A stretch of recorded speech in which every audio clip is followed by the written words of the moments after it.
Winter has come and left in an Uber, but spring is here, and with the change of season, it is time for us to come out of our buds and bloom like the flower we are, and discover who are you, and what do you want? Yes, it is I, here to help you figure that out with video games. Gamers come in all different shapes and sizes, regardless of what the media would have you believe. Let's calm down.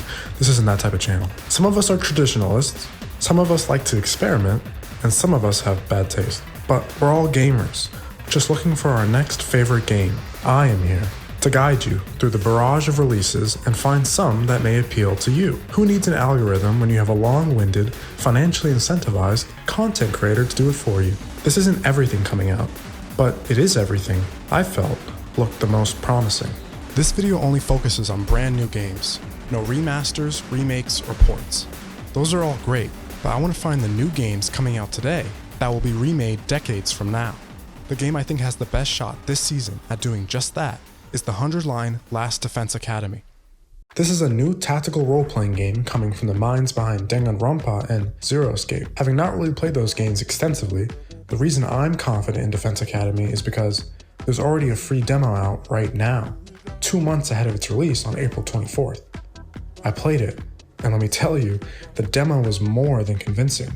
The story laid out an intriguing mystery, the writing was consistently funny and always engaging, and while the characters were tropey, they were still extremely likable. The larger cast was intimidating at first, but by the end of the nearly 5-hour-long demo, I may not have had everyone's names memorized, but they were all distinct personalities I wanted to spend more time with. I could tell there was more to each of them than their initial introductions implied, and as more was revealed throughout the demo, I got a sense for the deliberate pacing the game had, choosing specific characters to focus on for these early hours and not overwhelming the player. The aesthetics of this game are really cool and strangely satisfying. I'm going to commit a sin and compare it to Persona, but not 5. It's more like Persona 3. The cast lives together, they go to school together, it's a calendar with free time you can spend as you like, with others or not. Disappointingly though, spending time with characters seems to only be progressing stat upgrades, rather than progressing anyone narratively. The main connection in Persona 3 specifically was the way in which they activate their powers before a fight. Here, instead of a gun to the head, it's a blade to the chest that transforms our protagonist and his allies into uniform-wearing combatants. Somehow more violent and, to me at least, cooler. The combat, while grid-based and tactical, feels nothing like Fire Emblem. You have a shared rechargeable resource in AP. You make moves and attacks with a loose strategy. I wasn't planning ahead, instead just making what seemed like the best move in the moment. The difficulty was trivial doing this, until the last fight, where I definitely had a gamer lean forward to win. Hopefully, the game will get more demanding as it progresses, especially because there was no harder difficulty to set the game to. The scenario was the same every time, defending the school. Nothing like moving through a unique, intricate map. Animations were clean, and the abilities were fun to clear waves of enemies, giving a similar feeling to when you clear Tetris blocks, but the enemy design itself felt disjointed from the rest of the game's art direction. While the combat was still enjoyable, and I wasn't dreading encounters, I can't say it's the reason you should play this game. The narrative is what's exciting me here, and why you should play this game, or at least the demo. That's feeling more rare these days, and while JRPGs tend to focus on the story, they don't always tell it the best. I struggle to complain about the story here. It's getting me to care about its mysteries, to care about its characters, and to care about getting to the next story beat, all while pacing itself really well. This isn't one of those games that takes 10 hours to get going. It just gets going. I really can't ask for more. Play the demo yourself, and I think you'll find the same to be true. Let's get to the next new game, a sequel to a 2D action platformer in the Metroidvania genre. No, it's not Ender Magnolia, although that does look cool. It's Gal Guardians, Servants of the Dark. Don't leave. I promise, it's cool too. Coming from the developer Inti Creates, best known for their work on the Bloodstained Curse of the Moon series, Servants of the Dark, set for release on March 26th, is the sequel to Demon Purge, released in 2023. While the first game was strictly an action platformer, Inti Creates is loudly and proudly advertising to us that the sequel will be a true, full Metroidvania experience. That's exciting because Demon Purge had such a great foundation that was begging for its inventive ideas to be fleshed out in a more explorative environment. Demon Purge was surprisingly well written, with its two sister protagonists being a joy to follow the whole way through. All the fun and cringe of an early 2000s ecchi anime in a less than 10-hour campaign. The art was gorgeously animated, I never got lost, and the core combat never got boring, with it evolving throughout the whole game with new weapons. The game is also fully playable in co-op. In single player, you can swap to either sister at any time.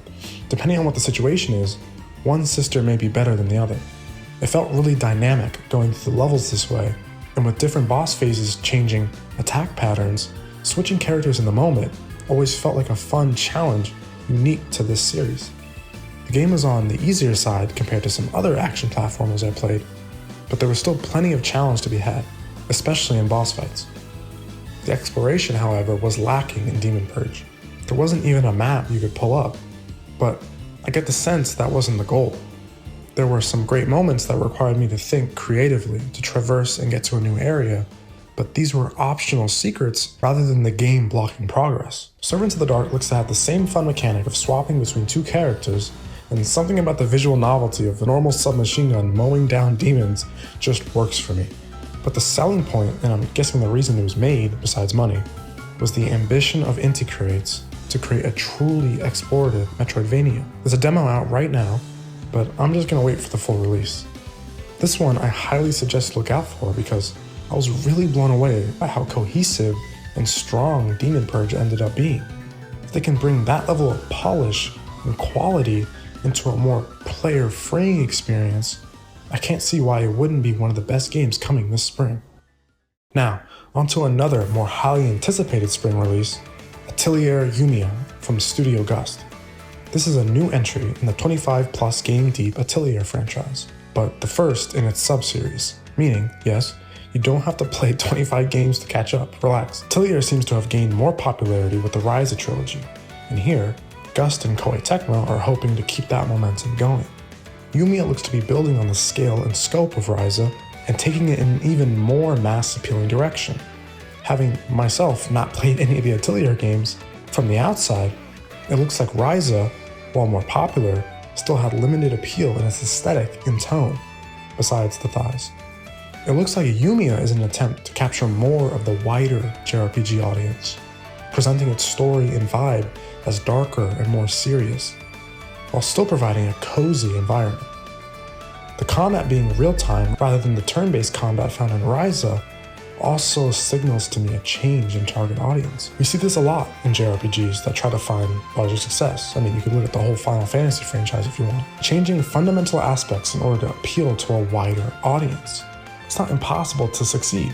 While gameplay is similar, the vibe of Tales of Arise feels a lot different than the past games.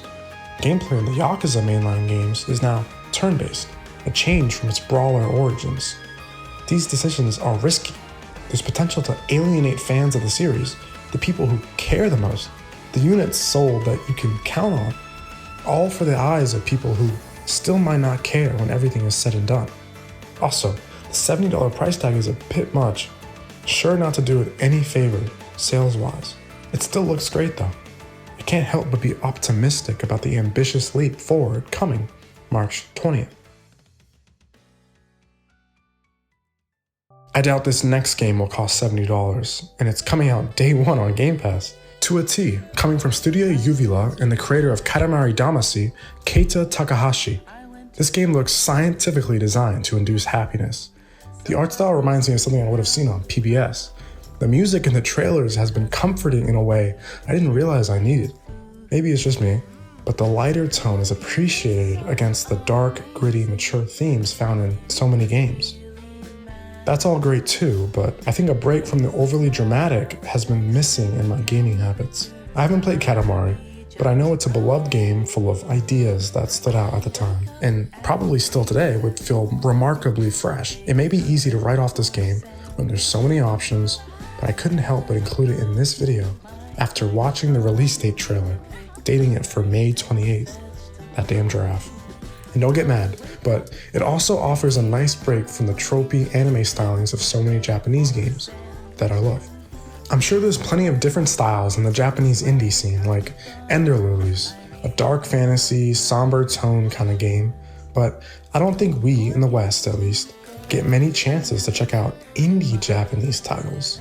Probably because the high cost of localization efforts creates a barrier between us and the rising Japanese talent.